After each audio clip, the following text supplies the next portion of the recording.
দেখা হবে না, হাসরের ময়দানে দেখা হবে। হুনাইনের যুদ্ধে গেলেন, প্রথম শহীদ হয়ে গেলেন হুযায়ফা। আল্লাহু আকবার বলো। প্রথম শহীদ হয়ে গেলেন হুযায়ফা। রাসূলুল্লাহ লাশগুলো নিয়ে আসা হলো নবীজির সামনে। আমার নবীজি জানাজা পড়লেন, দোয়া করলেন। হুযায়ফার বিবি ছুটে আসলেন পাগলের মতো, বলে ইয়া রাসূলুল্লাহ, ইয়া হাবিবাল্লাহ, আমি আমার স্বামীকে দেখতে চাই। আমার নবী কয়, হুযায়ফারে, ও হুযায়ফারে বিবি, তোমার স্বামীর দেহ কানা ক্ষত বিক্ষত করে ফেলেছে, তুমি দেখে কি সহ্য করতে পারবা? ওই নিষ্ঠুরেরা, ওই নিষ্ঠুর বাহিনীরা তোমার স্বামীর দেহখানা, তোমার স্বামীর চেহারা মোবারক বিক্রিয়া এমন ভাবে আঘাত করেছে, এমন ভাবে মাথার উপরে নির্যাতন চালাইছে। ও হুযায়ফার বিবি, তুমি কি দেখে সহ্য করতে পারবা? হুযায়ফার বিবি বলে, ইয়া রাসূলুল্লাহ, ইয়া হাবিবাল্লাহ, আমার তো দেখতে হবে, কারণ হাসরের ময়দানে আমি কি নিয়ে উঠবো? ওই হাসরের ময়দান যেদিন অনুষ্ঠিত হবে, রব্বুল আলামিনের কাছে বলবো, আল্লাহ, আমি শহীদের বিবি ছিলাম, আমি হুযায়ফার বিবি ছিলাম, আর একটা প্রতিজ্ঞা করলাম, আজকে আমার স্বামীর মুখখানা দেখে জীবনে আর কোনোদিন আমি শাদী মোবারক করব না, জীবনে আর কোন পুরুষ আমার জীবনে আনবো না, কারণ আমার স্বামীর স্মৃতি ধরে, আমার স্বামীর ভালোবাসা বুকে ধারণ করে আমি বাকি জিন্দেগি কাটায় দিব। ইয়া রাসূলুল্লাহ, ইয়া হাবিবাল্লাহ, আমার নবীজি দোয়া করে হুযায়ফার জন্য। আমার জিবরিল আমিন ডাক দিয়ে কয়, ইয়া রাসূলুল্লাহ, ইয়া হাবিবাল্লাহ, আপনার যুবক সাহাবী জান্নাতি মেহমানেরা তার হাত ধরে টানাটানি শুরু করেছে, কারণ এত পরিমাণ জান্নাতি ফেরেশতারা দরজা খুলে অপেক্ষা করে হুযায়ফার জন্য। ইয়া রাসূলুল্লাহ, ইয়া হাবিবাল্লাহ, কারণ আপনার সাহাবীর জীবন বড় ধন্য। ও আমার ভাইয়েরা, আমার বন্ধুরা, আমার আজকে আমার যুবক ভাইয়েরা ভালো করে খেয়াল করেন, আজকে নতুন বিবি তারে ফিরাইতে পারে নাই, এই জন্য 5টা গুণের নারী দেখে বিয়ে করা লাগবে। এই 5 গুণের নারী যদি বিয়ে না করতে পারো, জীবনে বিয়ে করো না। আমি নরসিংদীর বাবাদের বলে যাই, মুসলমান শুনে নাও, আমার নরসিংদীর বাবারা, আমার বন্ধুরা আমার শুনে নাও, মরিচা কান্দা গ্রামের বাবারা শুনে নাও, 5টা গুণের নারী বিয়ে করা লাগবে। এই 5 গুণের নারী ভালো করে লিখে নিবা, ভালো করে জেনে নিবা যে 5টা গুণের গুণান্বিত ছিল রহমতের নবী, নবীর মা। নবীর মার নাম ছিল আমেনা, আমেনার মার নাম ছিল বাররা, আমেনার বাবার নাম ছিল আব্দুল ওয়াহাব। মারহাবা, মারহাবা, আর একটু জোরে বলেন। আর তৎকালীন জামানায় ওয়াহাবের কন্যা মা আমেনা এই 5টা গুণের গুণান্বিত নারী ছিল। এই নরসিংদীর মারা দাল কান্দা শোনো, এই 5টা গুণের নারী যদি বিয়ে করতে পারো, দুনিয়ার মধ্যে শান্তি পাবা, দুনিয়ার মধ্যে সুখে থাকবা। তার মধ্যে 1 নাম্বার নারী হলো সতীত্ব রামানদারী। জোরে বলেন মারহাবা, আরো জোরে।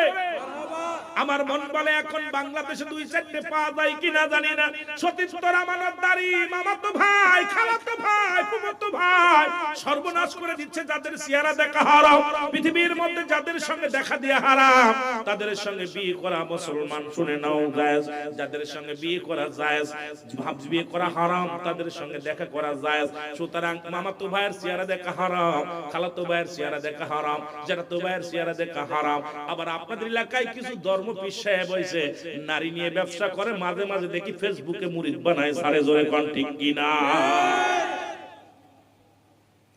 বন্ডামি চলবে না, বেগানা নারীর চেহারা দেখা হারাম, কোন মুক্তি ফতোয়া দিতে পারবে না। 1 নাম্বার সতীত্বর নারী, সতীত্বর আমানতদারী। 1 নাম্বার কি? জোরে বলেন।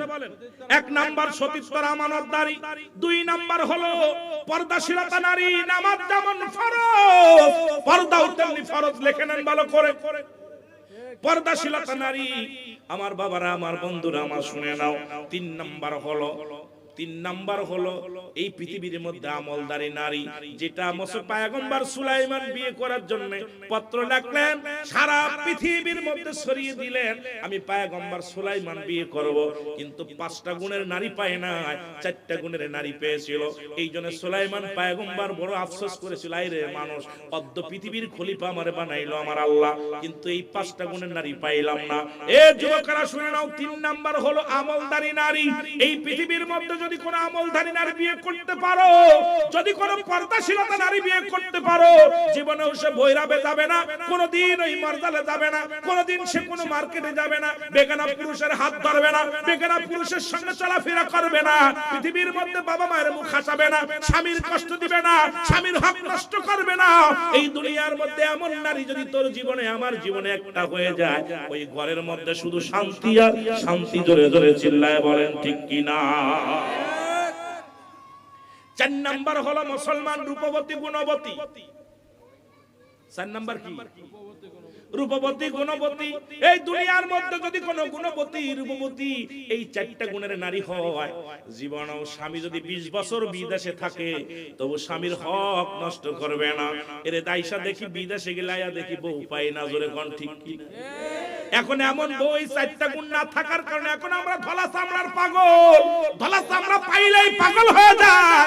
ও যুবকেরা শুনে নাও, এই চামড়া দেখা বন্ধ করো, বন্ধ করে দাও। কারণ এই দুনিয়ার মধ্যে এই গুণের গুণবতী নারী যদি না পাও, বিয়ে করো না, জীবনেও শান্তি হবে না। এই 4টা গুণে 5টা গুণের নারী যদি পাও, জীবনে তোমার বাবা মারে কষ্ট দিবে না, জীবনে তোমার সংসারে সুখ শান্তি ভরে যাবে, কোনোদিন ফিতনা বাঁধবে না, কোনোদিন হাঙ্গামা হবে না, কারণ শান্তি আর শান্তি ফিরে আসবে। ও মুসলমান, 4 নাম্বার হলো গুণবতী রূপবতী নারী। এই গুণবতী নারীগুলো দেখবেন স্বামীর সোহাগ পায় নাই জীবনে, তবুও স্বামীর পিটা দাঁত কামড়ায় পড়ে আছে। চিন্তা করে, আল্লাহ আমি যদি আমার স্বামীরে থুয়া চলে যায়, মানুষ আমার বাবারে কলঙ্ক দিবে, আমার ভাইরে কলঙ্ক দিবে, আমার স্বামী কলঙ্কিত হবে, আমি কলঙ্কিত হব। এই জীবন কয়দিনের জন্য? আমি আমার জীবনটাকে দাঁত দিয়ে কামড়ে পড়ে আছে। আমার বাবারা এই জন্য 5টা গুণের নারী বিয়ে করতে হবে। 5 নাম্বার গুণ হলো আদর্শবান বাবা মায়ের সন্তান। আজ থেকে প্রতিজ্ঞা করব, কোন গাঁজাখোরের মেয়ে বিয়ে করব না, কোন মদখোরের মেয়ে বিয়ে করব না, কোন হিরণখোর ঘুষখোর সুদখোরের মেয়ে বিয়ে করব না। কারণ বাঘের পেটে বাগডাসা হয়, বিড়াল হয় না। ওই সুদখোরের মেয়ে কোনোদিন ভালো হতে পারে না, ঘুষখোরের মেয়ে কোনোদিন ভালো হতে পারে না, জিনাকারীর মেয়ে কোনোদিন ভালো হতে পারে না। এ মুসলমান, আমরা যুবক ভাইয়েরা যদি আজ থেকে প্রতিজ্ঞা করি, এই সমাজ বাঁচানোর জন্য মন্ত্রী লাগবে না, সমাজ বাঁচানোর জন্য এমপি লাগবে না, সমাজ বাঁচানোর জন্য মুসলমান কোন মন্ত্রী মিনিস্টার লাগবে না, মেম্বার লাগবে না, চেয়ারম্যান লাগবে না। এই সমাজকে বাঁচাতে হলে আমাদেরকে অগ্রগামী ভূমিকা পালন করতে হবে। আজ থেকে প্রতিজ্ঞা করব, কোন ঘুষখোর সুদখোর কোন মাদক সেবিকার মায়া বিয়া করব না। কিডা কিডা রাজি আছিস? একটু হাত তুলে দেখা। ওরে যারা করেছি তো আমরা তো একবার করিয়ালাইছি, আবার করবা নি? বুড়োগুলো করছে, বুড়োগুলো উঠানোর দরকার কি? একটা করি তো তাই পারতেছি না। এ বাবারা, 5টা গুণের নারী। কয়টা গুণের নারী? এই যে বললাম, নাম্বার 1 সতীত্বর আমানতদারী, নাম্বার 2 পর্দাশীলতা নারী, নাম্বার 3 আমলদারী নারী, নাম্বার 4 গুণবতী রূপবতী নারী, নাম্বার 5 আদর্শবান বাবা মা। ভ্যান চালকের মেয়ে বিয়ে কর, রিকশা চালকের মেয়ে বিয়ে কর, ওই কোটিপতির দরকার নাই, বিদেশি গাড়ি বাড়ির দরকার নাই, ওই জিনাখারির মেয়ের দরকার নাই, ওদের সঙ্গে কোনো আত্মীয়তা নাই। আজ থেকে প্রতিজ্ঞা করবি, প্রয়োজন হলে বিয়ে না করে রোজা রাখবো, তবু কোনো ওই দুশ্চরিত্র ফ্যামিলির সঙ্গে কোনো আত্মীয়তা করবো না। জোরে বলেন ঠিক কিনা? আর একটু জোরে বলেন ঠিক কিনা? আপনার গ্রামে কিডা কিডা ঘুষ খায় জানেন না? কিডা কিডা সুদ খায় জানেন না? কিডা কিডা আপনার ওই মদ খায়, গাঁজা খায় জানেন না? মদখোর মদ খেয়ে তালে পড়ে আছে, ওর মায়ের চেহারা ভালো, ওইটা নিয়ে টানাটানি করে। আর ওর থেকে ও তো তোর মার বাবার নষ্ট করবে, ওর পেট থেকে যেটা বাইর হবে ওটা হবে মদখোর, মাতালখোর। জোরে বলেন ঠিক কিনা? এই পাশে কারা রে? মেয়েরা নাকি? এই পাশে কারা? এই কেউ কেউ করে কিনা? বাইসে গেছি রে, আমি শরীর ভালো না। আহারে 2 দিন হাসপাতাল, খুব কষ্টে আছি। বাইসে যাচ্ছি, আমিরুল আমিন সিদ্দিক। আমার কণ্ঠে ভাবেই চলে, ভয় ভীতি চিন্তা। আমার জীবন, আমার বাপ মা কেউ আমার কষ্ট দেবে না। মাহফিল বাবা মরে গেলে, বাড়ি থাকলেও মরবো, ওখানে গেলেও মরবো। মরে তো যে কোনো মুহূর্তে মারা যেতে পারি, কিন্তু দুঃখের বিষয় আমাদেরকে আমলের ওয়াজ করতে, বাস্তবতা নিয়ে আলোচনা করতে হবে। বাস্তবতা নিয়ে একটা মানুষ যদি বাঁচাইতে পারেন তাহলে এই মাহফিলটা সার্থক। 3টা বছরে 3টা মানুষ যদি হিদায়াতের মধ্যে আসতে পারে তাহলে পরে আপনার এই মাহফিল সাকসেস, টাকা খরচ করা সাকসেস। আর না হয় আপনিও বিপদগামী হবেন। জোরে বলেন ঠিক কিনা? আমাদের আইনা তারে নারে করবনার গজল মজল গায়ে জিকির মিকির করে ছেড়ে দিয়ে যাবো, ও সব চলবে না। কথা বোঝেন নাই? ও সব চলবে না। এ মেয়েরা শোন, রাসূল পাক সাল্লাল্লাহু আলাইহি ওয়াসাল্লাম নামাজ শেষ করে ফাতেমার বাড়ি গুটি গুটি পায়ে গেছে। এ মেয়েরা শোন, ভালো করে শোন, গুটি গুটি পায়ে গেছে। নবীজিকে দেখে ফাতেমা সালাম দিছে, লম্বা সালাম, আসসালামু আলাইকুম আব্বাজান, আপনি আইছেন? কয় ফাতেমা আইছি, একটা সংবাদ তত ভালো না, কেমন যেন আমার ভালো লাগছে না। নবীজি বলছে কি হইছে? ফাতেমা কয় বাবা কি হইছে? কয় ফাতেমারে তুমি কি জানো? কয় কি? কয় তুমি তো জান্নাতের সরদারিনী। আমার মা ফাতেমা কিন্তু স্বামীর দোয়ায় জান্নাতের সরদার হয়েছে, ভালো করে খেয়াল করবেন। এই ওয়াজ কি ছেড়ে দিব? না, এদিক ওদিক চালি হবে না, খেয়াল করতে হবে, খুব খেয়াল। আমি এত বড় আলেম না, এখানে 2টা জিনিস পাবে, একটা রহমত, একটা গজব। তব নবীজি বলতেছে ফাতেমা, এই পৃথিবীর মধ্যে তোমার স্বামী 10 জন সাহাবীর মধ্যে 4 নাম্বার জান্নাতি। আল হাসান আল হুসাইন, এরা জান্নাতের যুবকদের সর্দার। তুমি মহিলাদের সর্দার, আমি হলাম জগৎ বিখ্যাত নবী, তামাম পৃথিবীর কুল কায়নাতের রহমত। সুবহানাল্লাহ বলেন। কোন দিক কেমন কেমন জাত চিন্তা করছেন, বাপের কুল, মাতৃকুল, পিতৃকুল, ছেলের কুল সব দিয়া বড়। মা ফাতেমা বলতে বাবা জান কোন সংবাদ আছে? কয় সংবাদ একটা আছে, তুমি যে জান্নাতের মধ্যে যাবে, ওই জান্নাতে যে যানবাহনটা তুমি সুয়ার হয়ে যাবা, ওই সুয়ারের লাগাম ধরে তোমার আগে একজন মহিলা জান্নাতে যাবে। সুবহানাল্লাহ। এই আস্তে কইবেন না জোরে কইবেন? তোমার আগে একজন নারী জান্নাতে যাবে। ফাতেমার মাথা উল্টা পাল্টা কয় কয় কি? এই শুনে, এই মেয়েরা একটু লজ্জাপতির পাতা ফেটে খাবি আর ওয়াজটা শুনবি। বলছে যে আব্বা জান, ওই নারীর আব্বার নাম কি? ওই নারীর মার নাম কি? ওই নারীর বাবার নাম কি? ওই নারীর ছেলে মেয়ে কি এত বড় দামি কে? তার স্বামী কে? আমার নবী বলে ফাতেমা শোনো, যে মেয়ে তোমার জান্নাতে তোমার আগে প্রবেশ করবে, সেই নারীটা হলো পৃথিবীর মধ্যে প্রথম জান্নাতের মধ্যে প্রবেশ করবে। ফাতেমা রে শোনো মা, সে কোন নবীর বিবিও না, নবীর কন্যাও না, কোন নবীর বিবিও না, নবীর কন্যাও না। পৃথিবীর মধ্যে তোমার বাবা তোমার ছেলের মতো দামি মাও না, পৃথিবীর মধ্যে সব তোমার মতো এত দামি মানুষ না। শোনো রে মা, তবে সে সাধারণ একজন নারী এই পৃথিবীর মধ্যে, ওই নারীটা যাবে তোমার আগে জান্নাতে যাবে। জোরে বলেন সুবহানাল্লাহ। কথা কিন্তু খেয়াল করে, এই কথা বলা পর ফাতেমা আব্বা জান আপনি একটু বলেন সে মাইটা কে?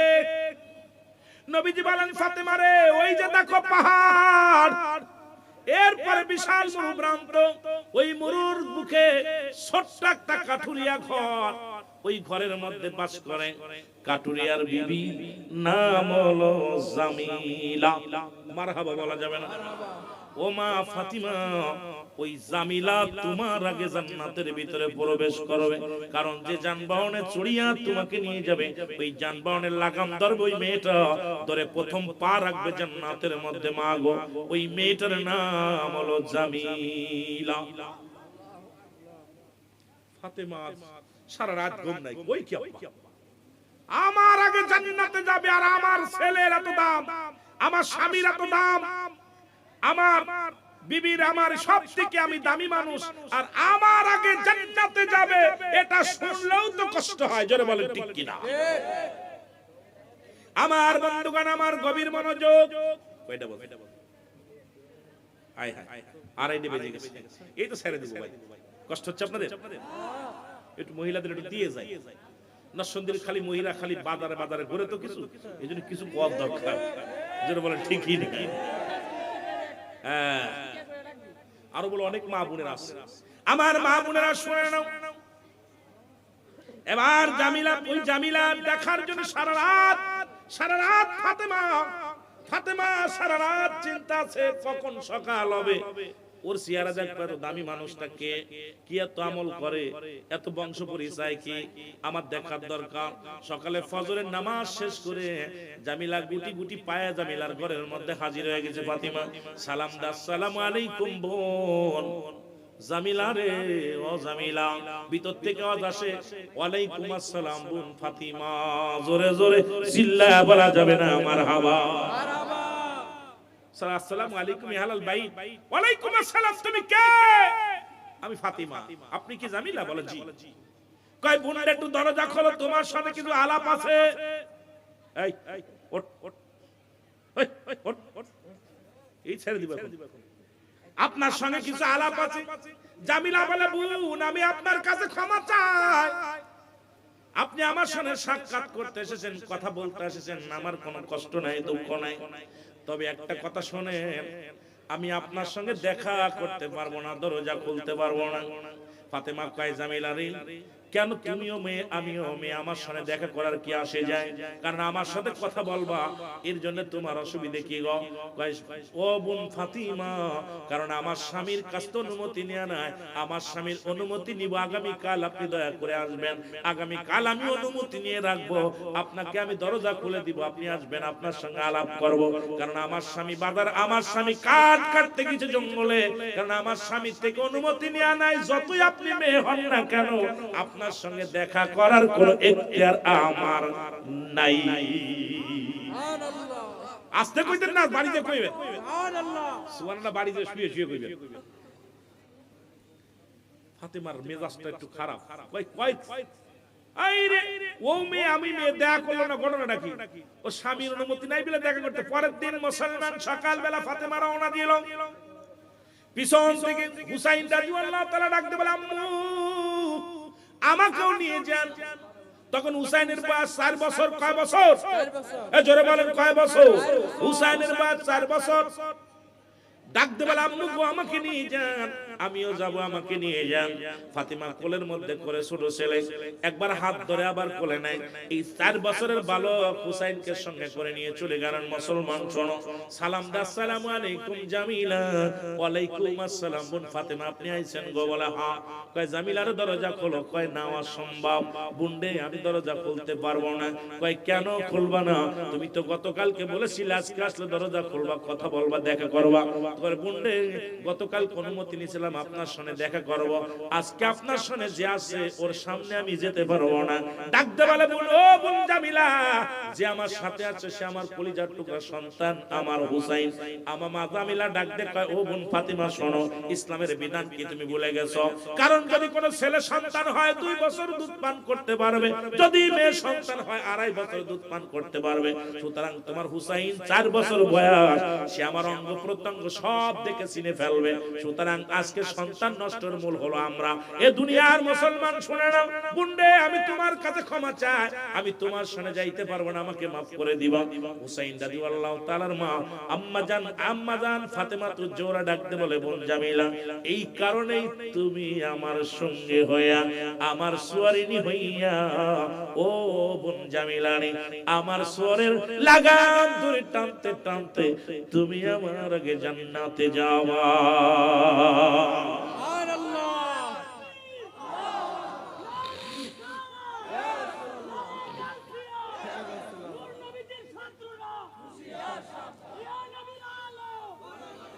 আমার বাবারা, 3টা আমল করলে মেয়েরা জান্নাতে যাবে। কয়টা আমল? 3টা আমলে নরসিংদীর মারাসন। কয়টা আমল? 3টা আমল করলে যদি জান্নাতে না যায়, আমার আমলগুলো যেন ওদের দিয়ে দেয় আল্লাহ। নাম্বার 1, জোরে বলেন আল্লাহু আকবার বলেন। 5 ওয়াক্ত ফরজ নামাজ এবং ফরজ রোজা। ফরজ নামাজ এবং ফরজ রোজা ওদেরকে একটু কইতে হবে, কারণ ওরা আইছে তো, ওদেরকে কে কি বলছে জানি না, তবে ওদের একটু শুনাইতে হবে। 1 নাম্বার হলো 5 ওয়াক্ত ফরজ নামাজ এবং ফরজ রোজা। যখন মেয়েরা ঋতুবতী হয় তখন ওরা নামাজ রোজা দুটেই ছেড়ে দিবে। আবার যখন পবিত্র হবে সঙ্গে সঙ্গে ফরজ কাজা রোজাগুলো আদায় করতে হবে। ফরজ নামাজ কোনো কাজা আদায় করা লাগবে না। ভালো করে শুনুন, পুরুষের জন্য কোনো মাপ নাই, মেয়েদের জন্য মাপ আছে। নাম্বার 2, স্বামীর খেদমত। সুবহানাল্লাহ বলেন। খোদার কসম, কোন মৌলবীর খেদমত করে জান্নাতে যেতে পারবি না। মারাসব কোন পীর সাহেবের কদম মুসি করে জান্নাতে যেতে পারবি না। পীর সাহেবের গুলায় যদি খাস তাও জান্নাতে যেতে পারবি না, কারণ স্বামীর খেদমত ব্যতীত কোন নারী জান্নাতে যেতে পারবে না, পারবে না, পারবে না। জোরে বলেন ঠিক কিনা? বউ আগই দাও হুজুরি খেদমত করার জন্য, তাই না? বউরে আগই দাও, এগুলো ভণ্ডামি চলবে না, এগুলো সব বন্ধ করতে হবে। নাম্বার 3, কঠোর পর্দা। এই 3টা আমল করলে যদি কোনো নারী জাহান্নামে যায়, রব্বুল আলামিন যেন আমার আমল নামাদের দিয়ে দেয়। আরে সেইটার বলতে পারি না। নাম্বার 1 5 ওয়াক্ত ফরজ নামাজ, ফরজ রোজা। নাম্বার 2 স্বামীর খেদমত। স্বামীর খেদমত। মা আসিয়া স্বামীর খেদমতে জান্নাতি। আসিয়ার স্বামী ফিরাউন, ও মাঝে মাঝে নামাজ পড়তো, 2 রাকাত নামাজ পড়তো, আল্লাহ তুমিই ভগবান, আমি ভগবান না। কিন্তু আমি মানুষের সামনে ভগবান হয়ে গেছি, এখন যদি পানির দান না দাও তাহলে তো আমি আর হতে পারবো না, আমার কেউ মানবে না, তুমি আমার দয়া করো। আমার বাবারা দোয়া করছে, আল্লাহ তোমার জান্নাত আছে আমি জানি, তা আমার ফাতেমারে তুমি জান্নাত, আমার আসিয়ারে তুমি জান্নাত দিয়ে দিও। স্বামীর দোয়ায় আল্লাহ জান্নাত করেছে। সুতরাং আজকে যারা স্বামীর খেদমত বাদ দিয়া, নবীজি বললেন অধিক পরিমাণ নারী জাহান্নামে যাবে, স্বামীর লানতকারী অধিক পরিমাণ জাহান্নামে যাবে। আম্মা জান আয়েশা সিদ্দিকা বলে, ইয়া রাসূলুল্লাহ, লানত কাকে বলে? বলে অভিশাপ। যে সমস্ত মেয়েরা স্বামীর দুর্নাম করে, স্বামীকে গালি দেয়, স্বামীকে কষ্ট দেয়, খোদার কসম এই সমস্ত নারীর হজ যাকাত সমস্ত কিছু বরবাদ হয়ে যাবে, এরা বিনা হিসেবে জাহান্নামে যাবে। কথা বুঝেন নাই? এই জন্য আমি আপনাদেরকে অনুরোধ করব, আর আগাবো না, আমি আপনাদেরকে বলবো, আপনার যেটা হলো সামনে আসতেছে আমাদের ফেব্রুয়ারি মাসের 4 তারিখে সবে বরাত, ভাগ্য রজনী, যেটা দিন আমার বাবারা, এরপরেই আসতেছে মেরাজ, সবে উদ্যোগমনী, যেটা রাসূল পাক সাল্লাল্লাহু আলাইহি সাল্লাম পৃথিবীর মধ্যে আদম আলাইহিস সালামের সঙ্গে জিবরিল আমিন দেখা করছে 12 বার, ইদ্রিস আলাইহিস সালামের কাছে 4 বার, ইব্রাহিম আলাইহিস সালামের কাছে 42 বার, মুসা আলাইহিস সালামের কাছে 450 বার, আর আমার নবীজির কাছে 24000 বার। সর্বশেষ হলো মেরাজ, রাসূলুল্লাহ পাকের এই উদ্যোগমনী, যেটা আমার আল্লাহর সঙ্গে সরাসরি সাক্ষাৎ করেছিলেন রাহমাতাল লিল আলামিন। জোরে বলেন মারহাবা, আর একটু জোরে বলেন মারহাবা।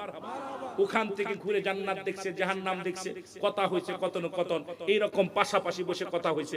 আমার বাবারা, আমার নবীজিকে অফার দিছে আল্লাহ, হাবিব প্রত্যেকটা নবীর জন্য এক একটা নিয়ামত রাখছি, আপনি কিছু নেবেন, আপনার জন্য রাখছি। আমার নবী বলে, আমার জন্য রাখছেন কি? আপনি পার্সোনাল যেটা চাবেন সেটাই পাবেন। আমার নবী কয়, না, আমার পার্সোনাল চাটা হলো আমার উম্মত। আরো জোরে বলেন, আরো জোরে বলেন। সুতরাং আমি আর আগাবো না। অনুরোধ করি আপনারা এই ফেব্রুয়ারি মাসের মনে হয় 18 তারিখ থেকেই 17 তারিখ দিবাগত রাত্রে মনে হয় রোজা, 18 তারিখ আমরা সামনে মহাপবিত্র মাহে রমাদান মাস, আমরা রোজার মাসে রোজা রাখবো এবং আমরা সঠিকভাবে সিয়াম সাধনা পালন করব। আল্লাহ আমাদের সকলকে তৌফিক দান করুক, সকলে বলুন আমিন। আমরা নবীজিকে সালাম জানাই, নবী সালাম